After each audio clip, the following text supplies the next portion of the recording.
जय जगन्नाथ सांग मैंने तो देखो O triple S C combined recruitment exam जोटा कि आरआई एआरआई अमीन बीएडब्ल्यू एसएफएस जेड आउ आईसीडीएस सुपरभाइजर एग्जाम चली बर्तमान समस्त शिफ्ट सरी सारी तो 20 तारिख सरिया कथा आपण मानकर बर्तमान जो 20 तारिख एग्जामटा 28 तारिख घुंचिकी थिला सेटा बर्तमान आपण मानकर कंप्लीट हो सारी तो या पर प्रोसेस समस्त क्वेश्चन आंसर सीट केबे आसीबो आउ हमर आंसर सीट रे केते मार्क रहिले आमे सेफ रे रहबा से विषय रे आमे वीडियो रे डिस्कशन करिबा। तो वीडियो टी संपूर्ण देखंतु आ जो माने चैनल रे फर्स्ट टाइम पे आछंती आउ चैनल विजिट करिक मध्ये ए पर्यंत सब्सक्राइब करना समस्त सब्सक्राइब करि रखंतु आउ वीडियो टी भल लागिले लाइक करिवे।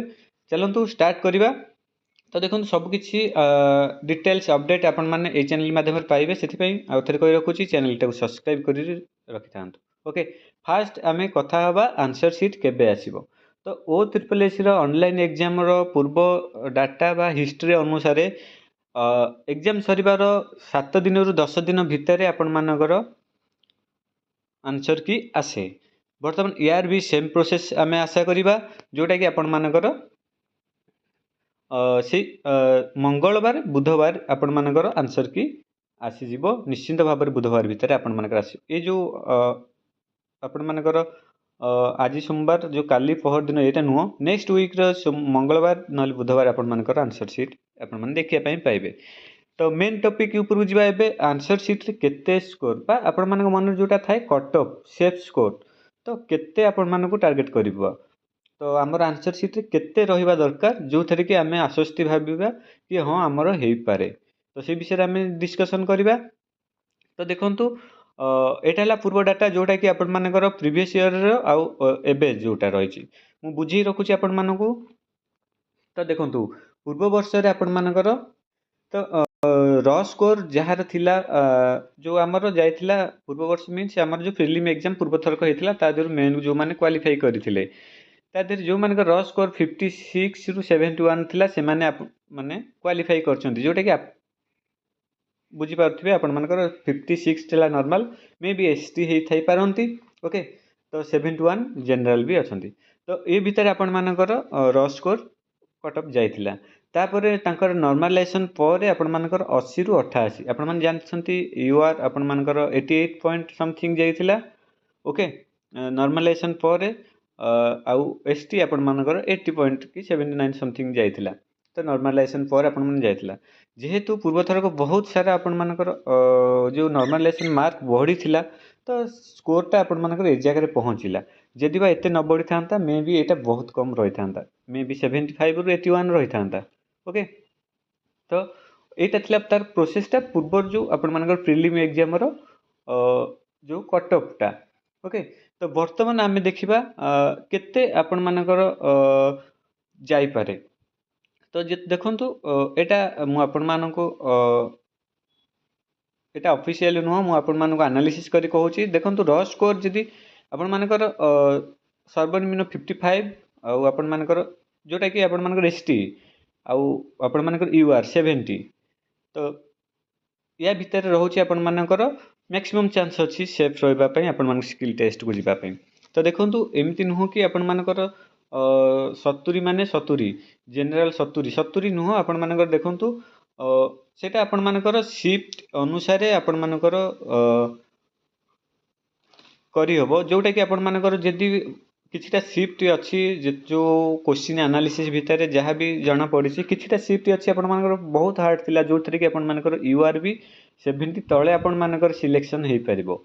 ओके नॉर्मलाइजेशन पर तो से विचलित नुहतु आपण मानकर आंसर सीट आसला परे रैंक मित्र रे आपण मानकर जो आंसर सीट रो लिंक टा माने पुट कर देले परे आपण माने जानि परिबे आपण मानकर शिफ्ट रो पोजीशन टा कोन हार्ड कि नॉर्मल आपण मानकर मॉडरेट। तो सेटा आपण माने सेते बेले जानि परिबे रैंक मित्र रे जेते बेले आपण माने डाटा पुट करि परिबे। ओके तो एटा थिला आपण मानकर र स्कोर रो प्रेडिक्शन। तो देखंतु याठु भी कम जाई पारे।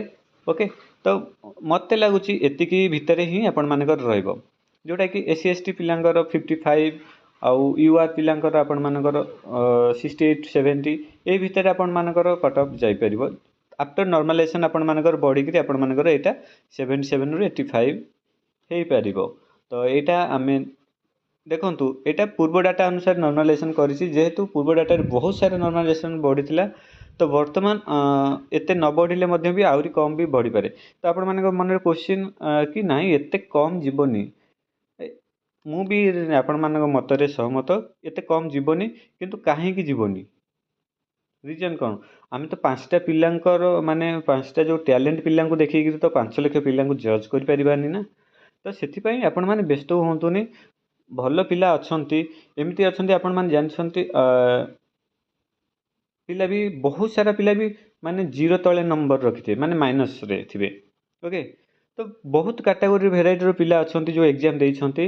ତ ସେମିତି ଆମେ ଏତେ ପିଲାଙ୍କୁ ନେଇକରି ଆମେ କାଲକୁଲେଟ୍ କରିବାଟା ଭୁଲ ରହିବ, ଯେହେତୁ ଆପଣମାନେ ଜାଣିବେ ଡାଟା ଆସିଲା ପରେ ଆପଣମାନଙ୍କର ମାର୍କସିଟ୍ ଆସିଲା ପରେ ଆପଣମାନେ ଜାଣିବେ ପାଖାପାଖି 1.5 ଲକ୍ଷରୁ 2 ଲକ୍ଷ ପିଲା ବିଲୋ 20ରେ ଥିବେ, 20 ମାର୍କ ତଳେ ଥିବେ 2 ଲକ୍ଷ ପିଲା। ତ ଏଇଟା ମାନିକି ଚାଲନ୍ତୁ। ତ ସେମିତି ମୁଁ କହିଲି ଆପଣମାନଙ୍କୁ ବହୁତ ଭେରାଇଟିର ପିଲା ରହିଛନ୍ତି, ଯିଏକି ପୁରା ସବୁ ଟୋଟାଲ୍ ଢାବା ବାଡ଼େଇକି -30-40ରେ ପଢ଼ୁଥିବ। ତ ମୁଁ କହିଲି ବା 0 ଠୁ ତଳେ ବହୁତ ସାରା ପିଲା ଥିବେ ମାଇନସ୍ ମାର୍କିଂରେ, 0 ଠୁ 10 ଭିତରେ ବହୁତ ସାରା ପିଲା ଥିବେ, 0 ଠୁ 20 ଭିତରେ ଆପଣମାନଙ୍କର ବହୁତ ସାରା ପିଲା ଥିବେ। ତ ଏମିତି ମାନି ଚାଲନ୍ତୁ ଯେ 10 ଜଣ କି 100 ଜଣ କହିଦେଲେ ଯେ ଆମର ଏତେ ସ୍କୋର୍ ରହିଲା, ତାଙ୍କର ମାନେ ସ୍କୋରକୁ ଆନାଲିସିସ୍ କରିକି ଟୋଟାଲ୍ ପ୍ରେଡ଼ିକ୍ଟ କରିବା ସମ୍ଭବ ନୁହଁ। ତ ସେଥିପାଇଁ ଆପଣମାନେ ସ୍ଥିର ହୋଇ ରହିବେ। ଆପଣମାନଙ୍କର ଏତିକି ମାର୍କରେ ଆପଣମାନଙ୍କର ସେଫ୍ର ବହୁତ ସମ୍ଭାବନା ରହୁଛି। ତାପରେ ଆପଣମାନଙ୍କର ନର୍ମାଲାଇଜେସନ୍ ମାର୍କ ଆପଣମାନଙ୍କ ସିଫ୍ଟ ବହୁତ ବଡ଼ ଇମ୍ପ୍ୟାକ୍ଟ ପକାଇବ ଆପଣମାନଙ୍କର ମେରିଟ୍ରେ। ଓକେ, ତ ଏଇଟା ରହିଲା। ଆଉ ବାକି ରହିଲା ଆପଣମାନଙ୍କର ଏଇ ଯେଉଁ ଆପଣମାନଙ୍କର ଯେଉଁ ରହିଲା 55 to 70, ଏଇଟା କହି ରଖିଛି କାହିଁକି ନା ଆପଣମାନେ ଜାଣନ୍ତୁ ମେ ବି ST ମାନଙ୍କର 50 ବି ଆପଣମାନଙ୍କର ସ୍କୋର୍ ଯାଇପାରେ ଯଦି ହାର୍ଡ଼ସିପ୍ଟ ଥିବ। ତାପରେ ଦେଖନ୍ତୁ ପୂର୍ବ ଅନୁସାରେ ବହୁତ ସାରା ପଦବୀ ବାଜିକ ଅଛି, ଯେତିକି ଥିଲା ତାର ପାଖାପାଖି ଡବଲ୍ ପାଖାପାଖି ଆପଣମାନଙ୍କର ପଦବୀ ମାନେ 1.5 ଗୁଣା ଆପଣମାନଙ୍କର ପଦବୀ ଏଥରକ ଆସିଛି। ତ ସେଇ ଅନୁସାରେ ଆପଣମାନଙ୍କର କଟଅଫ୍ ବି କମ୍ ଯିବ। ତାପରେ ଆପଣମାନଙ୍କର VAW କେବଳ ସାଇନ୍ସ +2 ପାସ୍ ପିଲାଙ୍କର ରହୁଛି, ଯେଉଁଟାକି ଆପଣମାନଙ୍କର ଆହୁରି ବି ମାର୍କ କମେଇଦେବ। ତ ଏମିତି ଦେଖିବାକୁ ଗଲେ RIଟା ସବୁଠୁ ଅଧିକ କଟଅଫ୍ ଯିବ, ICDSଟା ବହୁତ କଟଅଫ୍ ଯିବ, ତାପରେ JE ଯିବ। ଓକେ, ତ ଏଇ ଅନୁସାରେ ଆପଣମାନଙ୍କର କଟଅଫ୍ ଯିବ। ଆପଣମାନେ କେବଳ ମାର୍କସିଟ୍ ଆନ୍ସର ସିଟ୍ ଆସିବା ପର୍ଯ୍ୟନ୍ତ ଅପେକ୍ଷା କରନ୍ତୁ କେତେ ରହୁଛି। ତାପରେ ଆପଣମାନଙ୍କ ଡାଟା ର୍ୟାଙ୍କ ଭିତରେ ପୁଟ୍ କରନ୍ତୁ, ଆପଣଙ୍କର ସିଫ୍ଟର ପୋଜିସନଟା ଆପଣମାନେ ଜାଣନ୍ତୁ ଯେ ହଁ ମୋ ସିଫ୍ଟରେ ଆପଣମାନଙ୍କର ମାନେ ଆଭରେଜ୍ ମାର୍କ ଏତିକି ରହିଲା, ତ ହାର୍ଡ଼ ରହିଛି କି ନର୍ମାଲ୍ ରହିଛି କି ମଡରେଟ୍ ରହିଛି। ତାପରେ ଆପଣମାନଙ୍କର ସିଓର ହେଇଯିବେ ଯେ ନା ମୋର ନର୍ମାଲାଇଜେସନ୍ ମାର୍କ ବହୁତ ବଢ଼ିବ କି ସ୍ଥିର ରହିବ କି ଟିକେ ବଢ଼ିବ, ଯାହା ବି ଆପଣମାନେ ତାପରେ ଆପଣମାନେ ଜାଣିପାରିବେ ର୍ୟାଙ୍କ ଭିତରର ଡାଟା ପରେ। ତ ଅପେକ୍ଷା କରନ୍ତୁ, ଆପଣମାନଙ୍କର 7-8 ତାରିଖ ଭିତରେ ଆପଣମାନଙ୍କର ଆନ୍ସର୍ କି ଆସିବା ପାଇଁ ଯାଉଛି। ଆନ୍ସର୍ କି ଆସିଲା ପରେ ସମସ୍ତଙ୍କର ଜଣାପଡ଼ିଯିବ, ଯେଉଁ ବି ମ୍ୟାକ୍ସିମମ୍ କହିଥିଲେ ଆମେ 85-90 ଆଟେମ୍ପ୍ଟ କରିଛୁ, ତ କରିଛନ୍ତି ଠିକ୍ ଅଛି। ତ ସମସ୍ତେ ଭଲ ପିଲା ଗୋଟେ 85 ଆଟେମ୍ପ୍ଟ କରିବା, ଆଉ ଗୋଟେ ମିଡ଼ିୟମ୍ ଧରଣର ପିଲା 85 ଆଟେମ୍ପ୍ଟ କରିବା, ଆଉ ଗୋଟେ ବିନା ପାଠ ପଢ଼ିଥିବା ପିଲା 85 ଆଟେମ୍ପ୍ଟ କରିବା ଭିତରେ ବହୁତ ଫରକ। ଯେ ବିନା ପାଠ ପଢ଼ିକି 85 ଆଟେମ୍ପ୍ଟ କରୁଛି ତାର ନିହାତି ଭାବରେ ସ୍କୋର୍ 20-30-40 ଏଇ ଭିତରେ ରହିବ। ଯେ ମଧ୍ୟମ ଧରଣର ପିଲା ପାଠ ପଢ଼ିକିରି ମାନେ ମଧ୍ୟମ ଧରଣ ମିନ୍ସ ମାନେ ଅଳ୍ପ ପୁରା ସିଲାବସ୍ କଭର୍ ନ କରି ଯେତିକି ପଢ଼ିଛି ସେତିକିରେ ଏକ୍ଜାମ୍ ଦେଇକରି ଯିଏ 85 ଆଟେମ୍ପ୍ଟ କରିଛି ତାର ସ୍କୋର୍ ସେଇ 50-55 ଏଇ ଭିତରେ ସମଥିଙ୍ଗ ରହିବ। ଆଉ ଯିଏ ପୁରା ଭଲସେ ପ୍ରିପାରେସନ୍ କରିକି 85 ଆଟେମ୍ପ୍ଟ କରିଛି ନିହାତି ଭାବରେ ତା ସ୍କୋର୍ 70+ ରହିବ। ତ ଏଇ ଅନୁସାରେ ଆପଣମାନଙ୍କର କେବଳ ଆଟେମ୍ପ୍ଟ କରିଦେଲେ ମାର୍କ ସିକ୍ୟୁର ହେଇଯାଏନି। ତ ଆଟେମ୍ପ୍ଟ ପରେ କେତେ ତୁମର ମାର୍କ ଠିକ୍ ରହୁଛି ସେଇଟାକୁ ଆପଣମାନଙ୍କୁ ଦେଖିବା ପାଇଁ ପଡ଼ିବ। ତ ଏଇ ଟାଇପ୍ର ରହୁଛି। ତ ଅପେକ୍ଷା କରିବା ଆମେ 7-8 ତାରିଖ ଆଡ଼ିକି ଆପଣମାନଙ୍କର ଆନ୍ସର୍ କି ଆସିଲା ପରେ ଆମେ କ୍ଲିଅର୍ ହେଇପାରିବା। ଓକେ।